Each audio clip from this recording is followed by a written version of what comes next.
Game of the Year, the highest honor a game can get. I'm on a mission to platinum every single Game of the Year winner ever. Well, one for each year. I will also rank them into a tier list to see what games actually deserve the title of Game of the Year. In this video, I'm starting the journey all the way back in 2012 with a game I've never played before, Dishonored. The game starts with our main character, Corvo, returning home from a journey. I don't know what he was doing, something to do with the plague. Corvo is the bodyguard of the Empress, but after playing hide and seek with Emily, who is the daughter of the Empress herself gets killed by assassins. And obviously, I was being framed. We get sent to a prison and have to escape it with the help of some friends. I met this dude Samuel who takes us to every mission and also became part of a revolution. I don't know if that's true. I got my first trophy here for escaping the prison.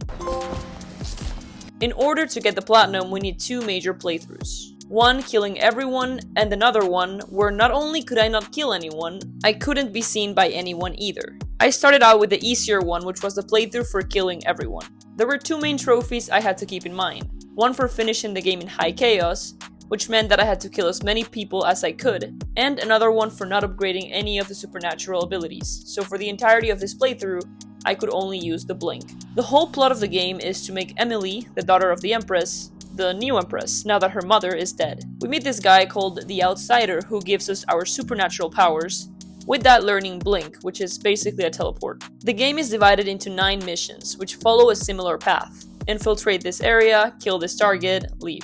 I was not very interested in the plot of the game, but it wasn't too bad. The gameplay steals the spotlight for sure.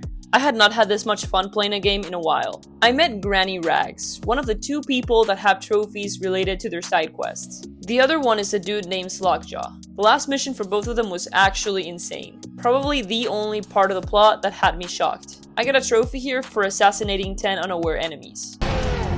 For this first playthrough, I was going the loud route because it is how I often play games. But for the second playthrough, we have to finish every mission without killing anyone or even being spotted. That's going to be hell. During the Granny Rag side quest, she asked us to poison some barrels. I died like a million times here. Again, I was being pretty aggressive and impatient, so I was having a hard time at the start. After I finished the side quests, I move on to the main mission, which was to kill the Overseer. As I was going through these missions, I was also trying to get as many runes as I could because I would need them for the cleanup. I actually did not need them, but the guy told me I needed them, so I picked them up either way. I got a trophy for killing the High Office Overseer, and a trophy for protecting Callista's uncle, which was an optional quest.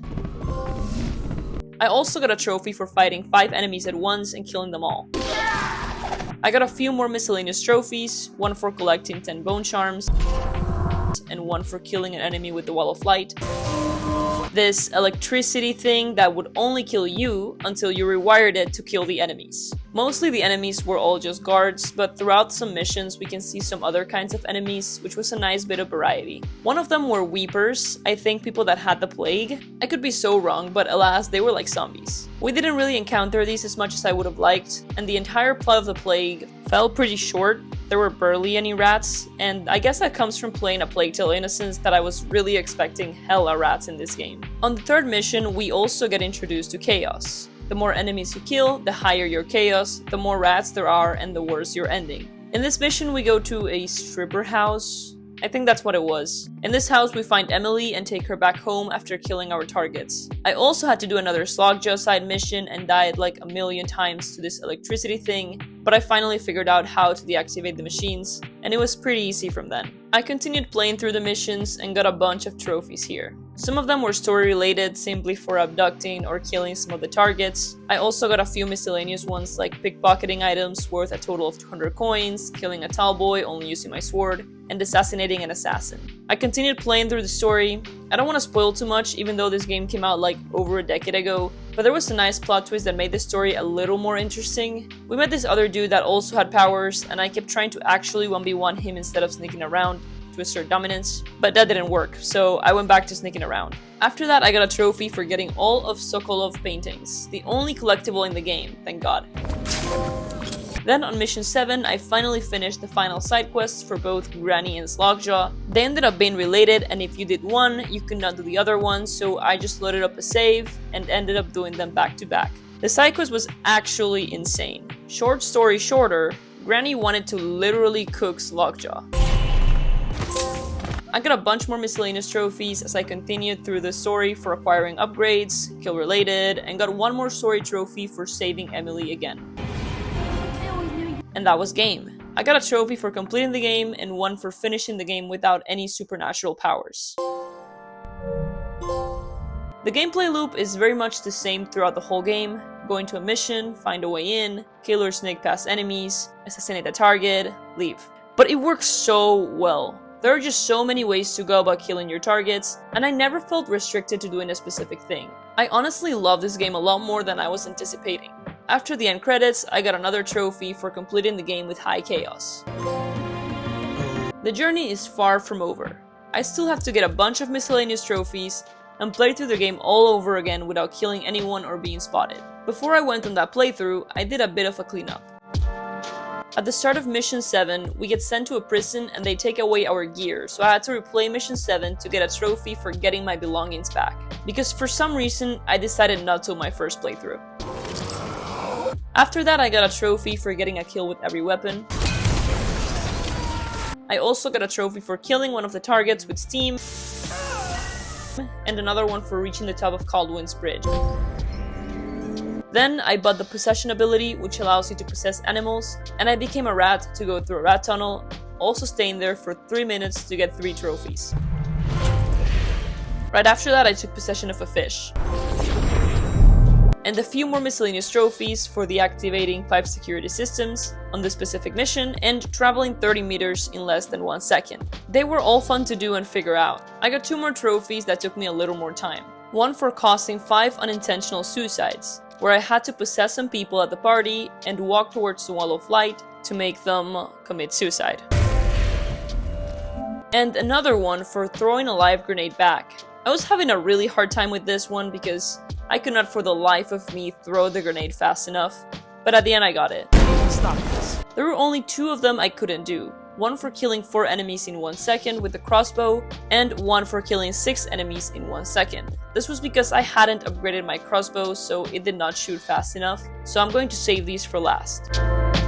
For the second playthrough, I have to get through the game, finishing in low chaos, without killing anyone, not even the targets, and without being spotted. The first time I saw this, it sounded pretty hard, but it was not that bad. The first mission was the worst one.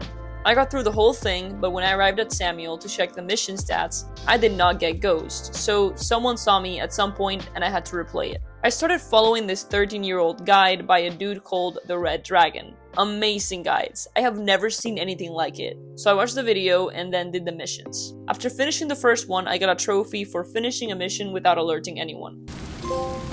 I thought that the game would be a little more boring since I had already played through the missions, but doing it without killing anyone made it feel like a completely different game. I got another trophy for playing from the first mission to Caldwin's Bridge, killing fewer than 10 characters. Then we had the party mission, which was the one that took me the most, since I accidentally killed a target at the end of the mission because I jumped from too high, even though it was not even that high. When I tell you that I was saving the game every 10 seconds, I mean I was saving the game literally every 10 seconds. This gave me the trophy for completing the mission without spoiling the party. On another mission, I also got a trophy for broadcasting the crimes of Lord Regent, which was the way to neutralize him without killing him. Was meant to break. Again, we could not kill the targets, but every mission had a way of getting rid of the targets by indirect means. I got a trophy for that as well. I got another trophy for sparing Dode's life, the other guy that has powers, and finishing the game not killing anyone and not alerting anyone, which gave me 3 trophies. And I also got the low chaos ending.